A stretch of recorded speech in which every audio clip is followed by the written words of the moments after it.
terrifying mental disorders you've never heard of. Cotard syndrome. During the late 1880s, French neurologist Jules Cotard had a very peculiar experience with one of his patients. Her name was Mademoiselle X, and she came to the neurologist claiming that she didn't need to eat anymore. She said this because she believed that she was dead. For some reason, this patient was fully convinced that she had no stomach, no chest, no blood, and no brain. And she knew for a fact that she simply wasn't alive and was not able to die. She told Cotard that she must have been condemned to eternal damnation, and for that reason she cannot possibly die a natural death. As if she could have, she would have died already, as her organs were rotting and she didn't have any blood. And because this patient believed that she had no internal organs, she simply stopped eating as there was no need to, and unsurprisingly, she later died of starvation. This interaction that Jules Cotard had experienced with this patient definitely left an imprint on him and forced him to document everything that this patient was saying and every symptom that they were having. Through this study, he coined the term Cotard syndrome and described the condition as the delusion of negation, stating that it was a psychiatric syndrome that varied in severity. He claimed that mild cases were characterized by despair and self-loathing, while severe cases were characterized by intense delusions of negation and chronic psychiatric depression. Now, although this sounds like an odd one-off story that happened almost 200 years ago, that's not at all the case, and this syndrome still exists today. And while it is extremely rare, there are still people suffering from this syndrome around the world. Cotard syndrome is also known as the walking corpse syndrome. The main symptom of having Cotard syndrome is having a strong belief that you are dead.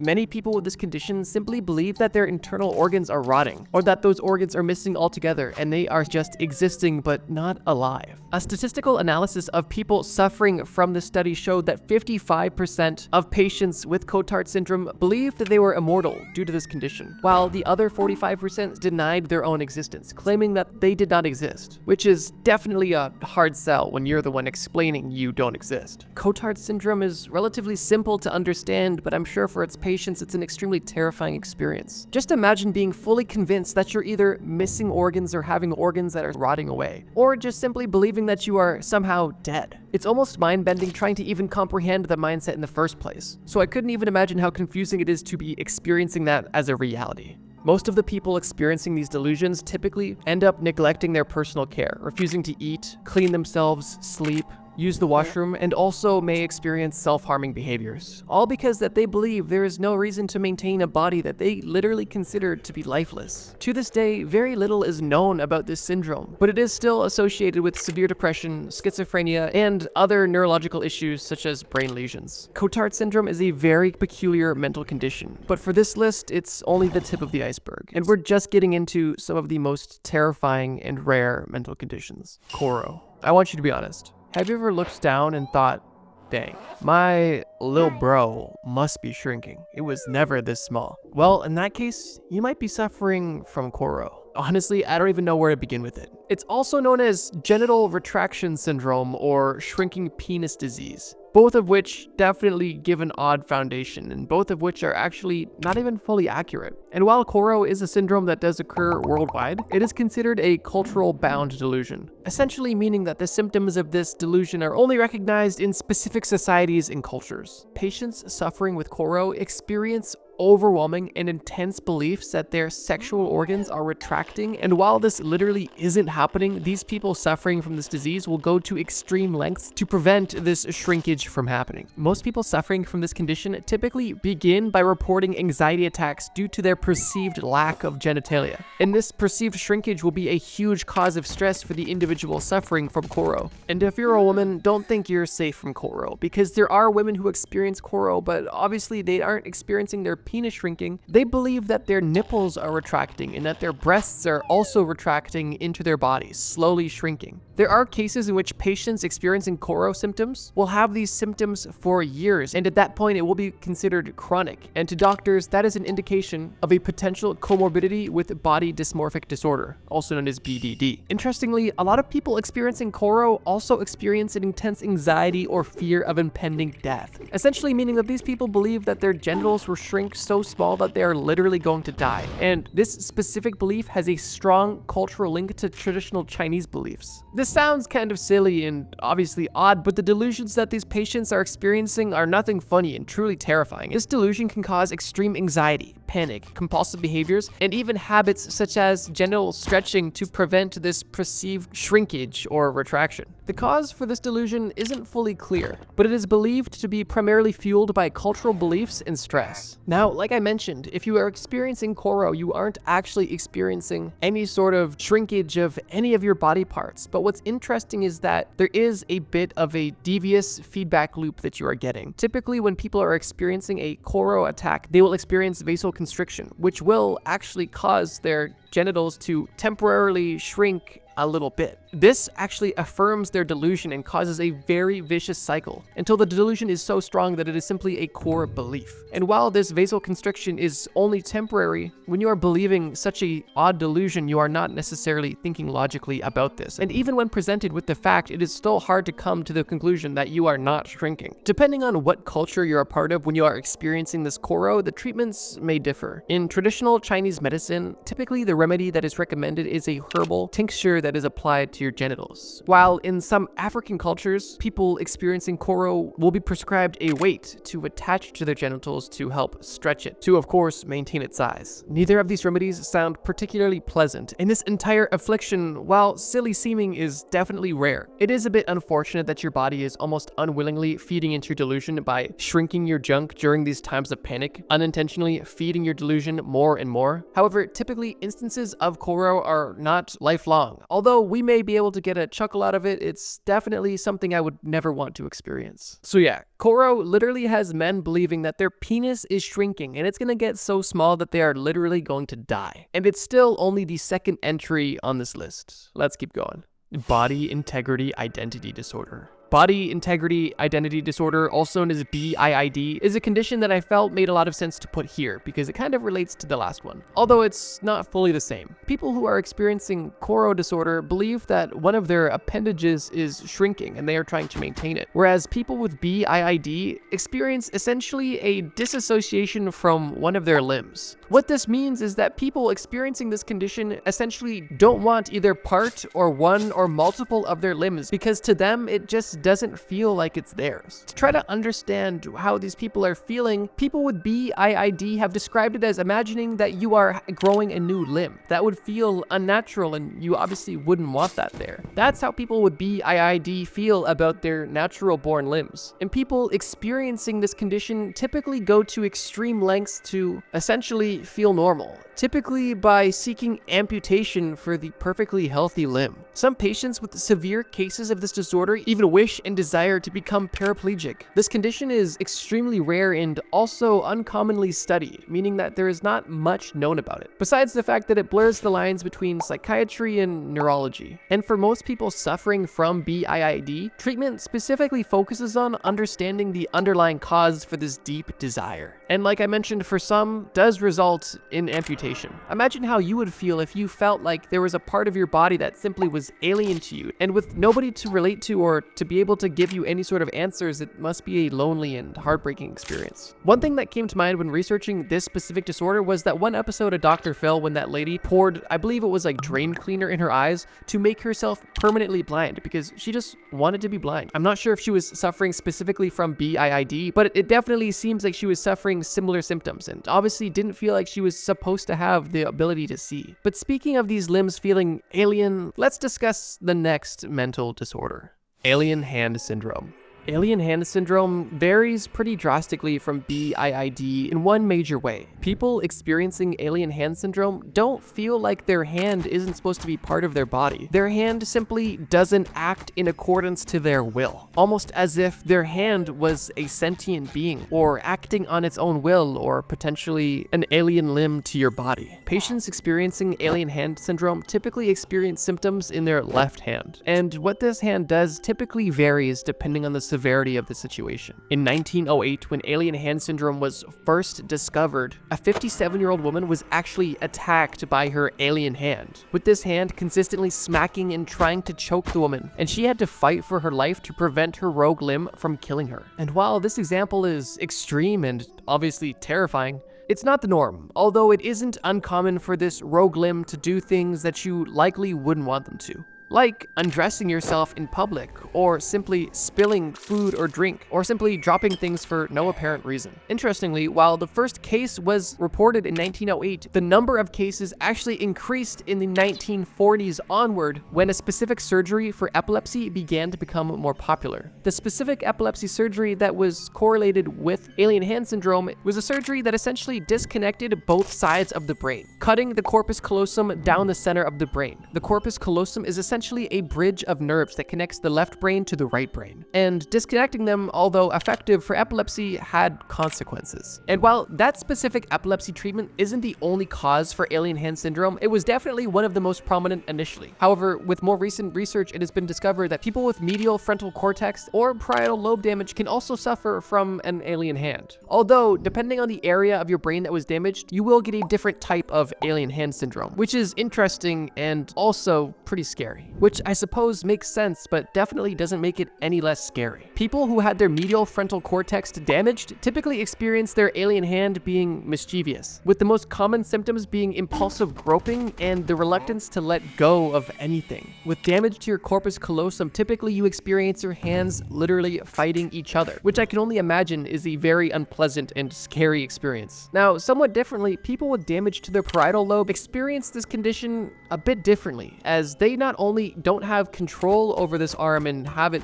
kind of do whatever it wants, they also feel estranged from this limb. Similar, but not to the same extent that people with BIID experience. But just imagine that. Not only do you feel like this limb that is on your natural body doesn't belong to you, but also not even being able to control it. It simply is there, part of you, but it kind of has a mind of its own. That is undeniably terrifying. Currently, the direct cause for why this happens in the brain is unknown, and unfortunately, there isn't a cure either. One of the most popular treatments is pretty simple and basically just involves making your alien hand hold on to an object consistently to give it something to do, essentially. I think being born with this condition, you could likely learn to adapt to it relatively quickly and it could be part of normal life, but I think one of the most terrifying parts about this disease is that it's typically developed later in life, meaning that you can live a totally normal life having control of both of your arms. And by getting brain damage in one way or another, not only can you lose control of one of your limbs, but you can literally lose control of one of your limbs. Like, this limb isn't just paralyzed. It is doing things without your consent. It has a mind of its own. And depending on the severity of what this hand is doing, you may have a violent appendage attached to your body with its sights aimed at you.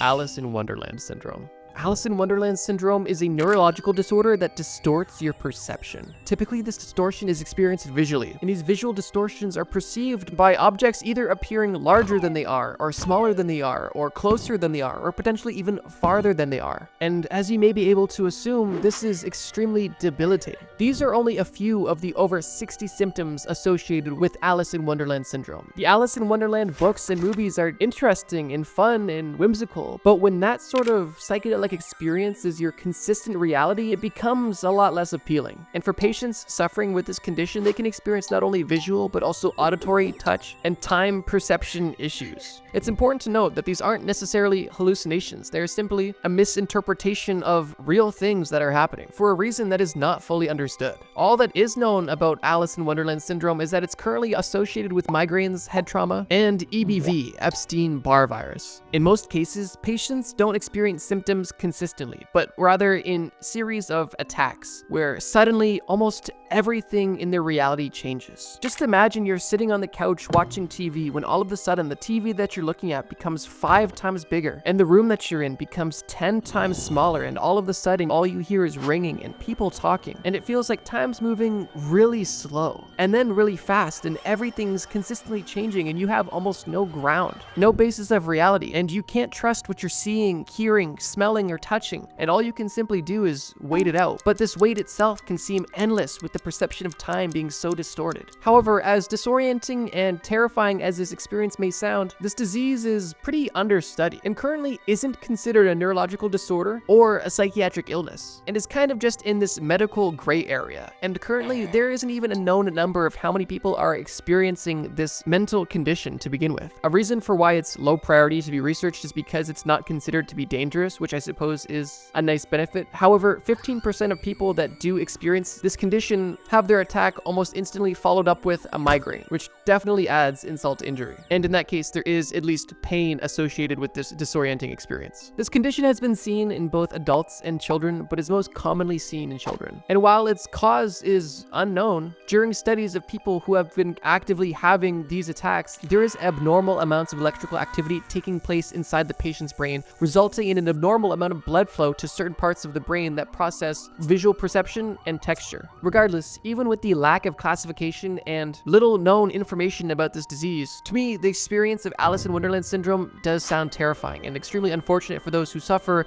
essentially in silence with almost no answers. It almost sounds like a random bad trip that you don't consent to and can happen at almost any time. Something I wouldn't wish on anybody. But we do still have one more entry to discuss. And quickly, before we get to this final entry on the list, I did want to mention, there was at least another 10 or 15 entries that I researched and wanted to put in this video that I simply had to cut for time, because we post videos every Friday. So with that, if you guys liked this video about rare and terrifying mental disorders, please let me know if you guys would like a part 2. I've got plenty more to talk about, and I'd also love to hear if you guys have any recommendations in the comments below. That being said, let's get to the final entry on this list. Capgras Delusion. There's no doubt that every entry on this list in one way or another has been upsetting, disheartening, terrifying, and of course, obscure. But I saved this entry for last because I believe it to be one of likely the most upsetting and depressing entries on this list. But the belief that patients suffering from this delusion believe is extremely disheartening. Those suffering from Capgras Delusion believe that someone close to them, typically a loved one, has been replaced by an identical imposter. And in some cases, they even believe that this imposter is going to do them harm. Unsurprisingly, Capgras delusions are typically associated with people experiencing paranoid schizophrenia, but these delusions are also present in people with dementia, brain tumors, and brain injuries. How this works is when you see another human's face, your eyes send a signal to the occipital cortex in your brain, and from there, that signal is sent to the fusiform part of the brain. This part of the brain is specifically responsible for facial recognition, which allows you to not only recognize people, but also tell people apart. The fusiform part of the brain then sends a signal to the amygdala, and based on the signal that the amygdala gets, it will release specific chemicals depending on how you perceive this person. These chemicals are essentially the precursor to emotions and help your brain understand how you love and how you care about someone and who you love and who you care about. Now, for people with Capgras delusion, their brain varies because the fusiform part of their brain is not sending a strong enough signal to the amygdala, essentially meaning you can recognize somebody's face, but you're not getting the chemical reaction allowing you to essentially feel the emotions you're supposed to feel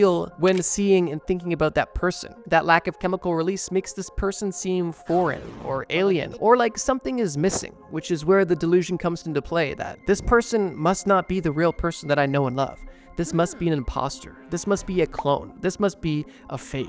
And that is essentially how we understand how this delusion comes to be. And while we may understand how it happens, it doesn't make it any less terrifying or upsetting. If any of you watching this have experienced a family member with Alzheimer's, then you kind of know what I'm talking about. How upsetting and how scary it is to see somebody that you've known all of your life simply not remember you anymore, or to even not like you anymore. Growing up, one of my grandmothers actually had Alzheimer's, and during the later stages of it, she not only forgot who my sister was, who was living with her at the time, she also began to resent my sister for seemingly no reason. I can't imagine how that would feel to have not only your grandmother forget you, but begin to hate you and openly cuss you out and disrespect you. Of course, you have to understand that that's not them, that that's the disease, but it still hurts, and it's disheartening to see the deterioration of a loved one. Obviously, Alzheimer's and schizophrenia as well are terrifying and upsetting diseases, but this video is specifically focused on unheard of and obscure diseases, which is why I didn't outright mention them. Focusing back on Capgras delusion, not only do people suffering from this believe that someone that they love or know may be replaced by some sort of clone, but depending on the severity of their condition, what they do about this belief could range drastically. For example, the person experiencing this delusion may refuse to talk to that person altogether, as they do not believe that that's actually their loved one. In other cases, the person experiencing these delusions may actually physically assault or attack these people as they believe that they have done something negative with their loved one and replace them, and they want to find answers. And in most cases, people refuse to believe give any evidence to prove that they are not an imposter. And some people even become obsessed with exposing this imposter, going to almost any lengths to expose the true reality, which is obviously just a delusion. It's for this reason that I wanted to save this condition for the end of the list, because I believe on this list it's definitely the most terrifying and upsetting. And as of right now, there is little known, no cure, and not even treatment available for this delusion. Mental health is no joke, and in this video we discussed some truly terrifying and obscure mental health conditions. And I hope that more research will be conducted to help treat people with these conditions. I hope you guys enjoyed this video, and I thank you so much for watching. I post brand new videos every single Friday, and right now we're on the road to 1 million subscribers. So if you enjoyed this video, feel free to subscribe. And in case you haven't got your fix of Trust Me Bro videos just yet, check out this video on screen. It's a video about the DEA's most wanted list. It's basically the FBI for drugs. So it's a crazy most wanted list, and this list is literally all of the most wanted drug lords in the USA. So check it out.